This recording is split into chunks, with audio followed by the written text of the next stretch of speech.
Multivariable calculus, we're in lesson 12.2, and we're revisiting vectors, something that we were introduced to in Calc BC.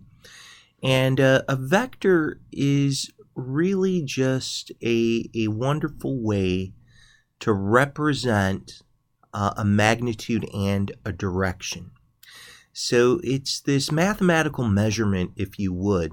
A vector in the plane, in a xy plane, you will see a directed line segment. It will look like an arrow. The length of the arrow is going to be called its magnitude. And of course, an arrow will point in a certain direction. So, we can see how important and practical this is. Imagine that I tell you that the wind is blowing 30 miles per hour right now. Well, that's important information, but we'd also really like to know a direction in which the wind is blowing. So, this is very practical in helping us in real-life phenomenon. Vectors that have the same direction with the same length are equivalent. Take a look at this picture right up here. You can have an arrow with a length of 3 if it's pointing due north. These two vectors would be equivalent, even though one is slid over. So as long as they have the same length and the same direction, we can use them interchangeably. We can perform a lot of operations on such vectors. But take a look at the vector down below. This is pointing due south. That doesn't have the same direction, even though it has the same length. This vector down below would not be equivalent. So we just had to fix up the notes a little bit. Vectors that have the same direction with the same length are considered equivalent. Today we're going to be adding vectors quite a bit. And as we're adding, first of all, a vector, when you look at such an arrow, the arrow right here would be the head, and down here will be the tail. And so what you've got right here is, of course, really just some basic vocabulary, the head and the tail. So if we're adding two vectors, if we go head to tail, if we had vector A and vector B, and if we joined vector B's tail to vector A's head, when we add vector A and vector B, we can go from the tail of vector A to the head of vector B. And this is a great way that you can visually see what two vectors will add up to. It's this new red arrow that represents vector A plus vector B. Now, of course, there is an alternative way to envision the addition of vectors, and that would be tail to tail. Take a look at number 2 right here. We have vector U and vector V. However, they are not joined together down here with a head to tail, but rather they are tail to tail. So could we add two vectors in this way? Absolutely. Remember what we talked about in regard to equivalent vectors. Take a look at these two vectors up here that are equivalent. What you're going to see is I could slide over right over here and say that this would be an equivalent vector U. Same length, same direction. In other words, you could make a parallelogram even. You could slide vector V up here, and sometimes teachers in science classes or in math classes refer to the tail-to-tail method as the parallelogram method. Well, in either way, though, no matter how you're going to describe it, I just want to show you that, ultimately this is like now a head-to-tail, or we could have had vector U and vector V with, if I would have highlighted that, say in yellow right here, that would be head to tail just as well. But what are you going to see? Well, you're going to see this, that, just like we did earlier with that head to tail, this would be vector U plus vector V. So in the future, if you just wanted to jump to the quick conclusion, tail to tail is drawing that diagonal from this joining of the two tails to the opposite side of the parallelogram, so to speak. So definitely wanted to show you that. But look, you're going to have some problems where you'll be asked to even draw the addition of two vectors. Well, take a look at vector u and vector v for example 1. This is head to tail. That's really what you're seeing right here, right? So this is head to tail, and I think immediately you can see that we could just join from the tail to this head. This would be vector u plus vector v. When we're looking at example 2, however, I think you're going to see things get to be a little bit trickier, don't they? First of all, as you're looking right here, you can think, well, my goodness, draw vector u minus vector v. Well, first, I do want to just tell you it's the same thing as taking vector u plus the opposite of vector v.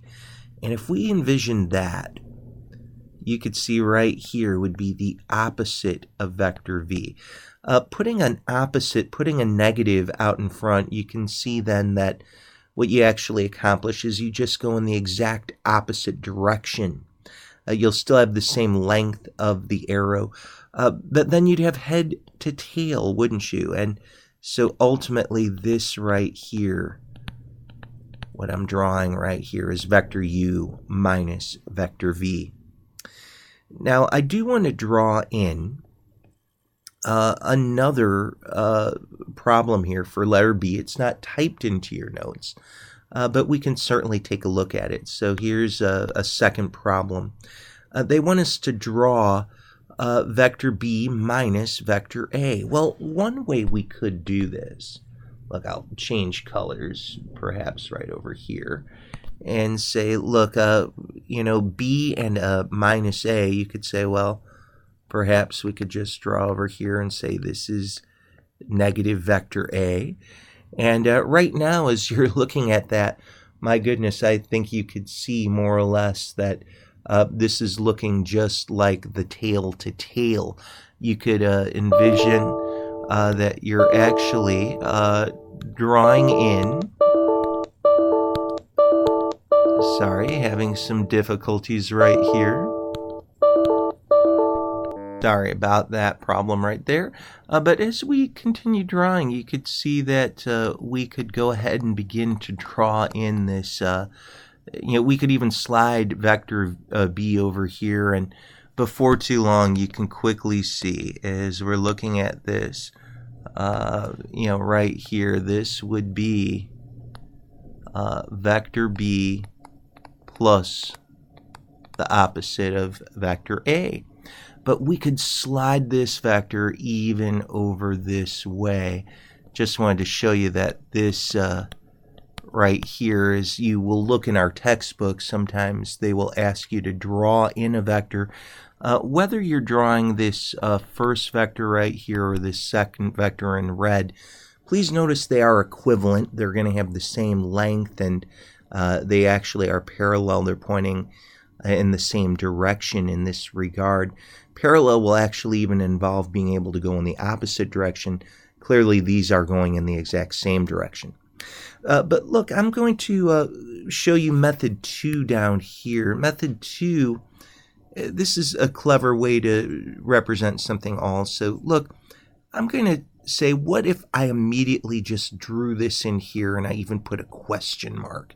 And you could say, well, why in the world are you doing that? It's a great, quick method to say, what exactly am I finding here? What is this red vector that I just drew in? I deliberately drew in head to tail for vector A and this question mark. And I guess I just want you to see this, that we could say this is vector A plus the question mark would equal, well, vector B, wouldn't it? That's the head-to-tail method. But what if we wanted to solve for this question mark? Well, it would be vector B minus vector A. So this is a clever, quick way so very often kids will realize that a subtraction is going to be the other diagonal in a parallelogram. And sometimes kids will say, well, could I quickly find out which vector I'm finding right here? Yes, this second method could be very helpful to do that. Okay, so real quickly as we go to some other definitions here, if C is a scalar is just a real number, and V is a vector. The scalar multiple CV is the vector whose length is the absolute value of C times the length of V, and whose direction is the same as V if C is greater than 0, if C is positive, and it's the opposite if C is negative. Now, here's a very important definition of being parallel.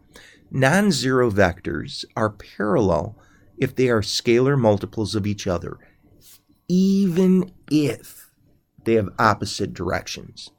So that's super, super, super important for you to realize for future reference. If we're talking about parallel vectors, they could also be in the opposite direction. I mentioned that a little bit earlier. So last year, we wrote vectors in component form with these little brackets. Take a look here. All vectors below are equivalent to 3, 2. In green, you could see we could go 3 steps to the right and then up 2. But take a look right here. I'll maybe highlight this vector right here in blue. You could very quickly see that you're still going 3 steps to the right and up 2, going from your tail to your head. I think you can quickly see then that you're going to be with the same direction. You're going to have the same slope. You can see in that regard you're going to be parallel. Not in the opposite direction, but going in the same direction. And from the Pythagorean theorem, you can see that the lengths have to be the same. All of these other arrows that we have represented here would be parallel in the sense that they're going in the same direction as well. They're all equivalent to the vector 3, 2. Likewise, you can have equivalent vectors in 3D. Let's say that you go from the origin to A1, A2, A3. That's what we're seeing really right here in blue. And, what you could quickly see is going from point A to point B, from your tail to your head. You're changing your x coordinate by a sub 1. You're changing your y coordinate with an a sub 2. Changing your z coordinate with an a sub 3.